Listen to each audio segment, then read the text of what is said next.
ప్రస్తుతానికి జగన్ పరిపాలన బాగానే ఉంది. ఇటువరకు టీడీపీ పరిపాలన ఇంతవరకు జనాలకి ఒక ముద్ద పెట్టింది లేదు, ఒక ఇల్లు ఇచ్చింది లేదు, ఇంతవరకు ఇవ్వాల. ఎన్ని సంవత్సరాలు చేశాడు చంద్రబాబు నాయుడు, ఎవరు చేసినా కానీ. ఇప్పుడు ప్రస్తుతానికి చంద్రబాబు నాయుడు పరిపాలన బాగాలా, అంతకుముందు బాగాలా. జగన్ పరిపాలన ఏంటంటే తినలే ఉంటాకి ఇల్లు ఇచ్చాడు, అది ఓకే. ఉంటాకి ఇల్లు ఇచ్చి స్కూల్ పిల్లలకి ఆటో డ్రైవర్లకు డబ్బులు ఇచ్చాడు. పరిపాలన ఒకటో రెండో తప్పు అనేది రాజకీయాలు జరగకుండా ఉండదు. తప్పు జరిగిద్ది. ఒక తప్పునే కించపరిచి మాట్లాడతాం అనేది తప్పు వేరేది.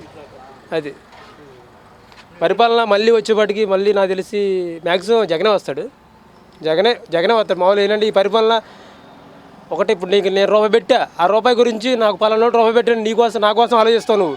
ఇప్పుడు ఇళ్ల స్థలాలు పెట్టి ఉన్నాడు జగన్, చాలామంది చాలా ఇచ్చేసి ఉన్నాడు. దానికోసం ఒకటనే గుర్తారు, ఇంట్లో ఒకటి గుర్తిన జగన్ పక్కా జగన్ గెలుస్తాడు. మరి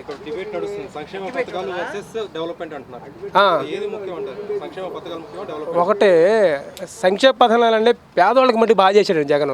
ఏంటంటే ఈ రాజకీయాలు ఏంటంటే కులం చూసుకొని వస్తుంది, కానీ రాజకీయం పేదోడు అనేది చూసుకొని రావట్లా. కులం బట్టి వస్తుంది రాజకీయం ప్రస్తుతానికి, పేదోడు అనేది రావట్లా. ఇప్పుడు పేదోడు జగన్ చేశాడు నాకు తెలిసి. అంటే పట్టించుకుంటాం ఏంటంటే జగన్ ఏంటంటే ఒకటో రెండో తప్పు, ఇసుక స్టార్టింగ్లో ఇసుక కరోనా వల్ల తప్పు జరిగింది కాబట్టి కరోనా తప్పు అయింది, జగన్ పరిపాలన తప్పు అవ్వదు. అంతేనా? ఒకటే ఎవరు పెట్టారా బువ్వ అనేది తీసేయండి. వంశీ ఇటు వరకే టీడీపీ పరిపాలన, వైఎస్ జగన్ దాంట్లో తీసుకున్నారు. ఇప్పుడు పరిపాలన బాగానే చేస్తున్నాడు.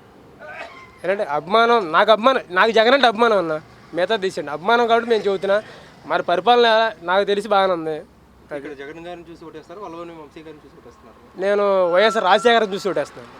అది జగన్ కానీ వంశీమోహన్ కానీ చూశాను. వైఎస్ రాజశేఖర్ రెండు ఓటేస్తాను, పక్కా గెలుస్తాడు. ఆల్రెడీ గెలుస్తాడు.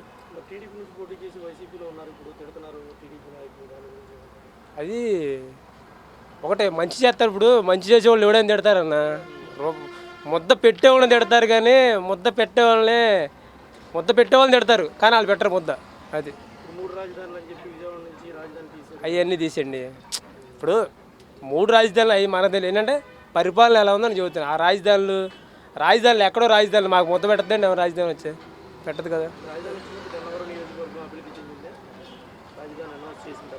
రాజధాని చంద్రబాబు గవర్నమెంట్లో రాజధాని విజయవాడని అనౌన్స్ చేసిన తర్వాత గన్నవరం అభివృద్ధి ఎలా జరిగింది కూడా బాగానే ఉంది కదా.